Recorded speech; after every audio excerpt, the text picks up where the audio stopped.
Simi se šiša u berbenici staroj 200 godina. Spava, brat.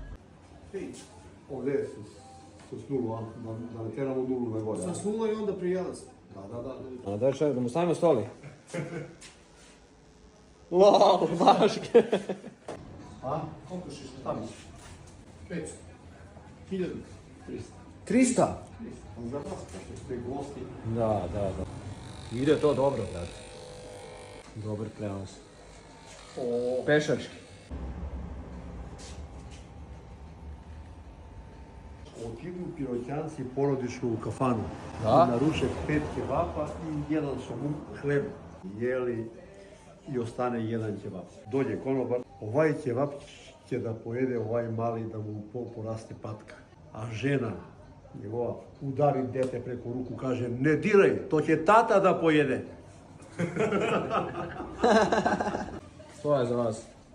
Sve. Častim. Hvala. Dobro to šiša, bude, šta ti? Druže, ovo je, znaš, ja nisam vjerovao da će tako dobro za od 2 evra uništio te, brate. Šta? Ma za vas. Za vas, za pivo, za pivo. Dobro, hvala. Također, pozdrav. Svaka čast čoveku. Ima 70 godina, šiše i dalje, brat. 200 godina traje ovaj frizerski salon. Dobro to šiše što najjače. Kao da je vario bajs. Uništio ga, deda.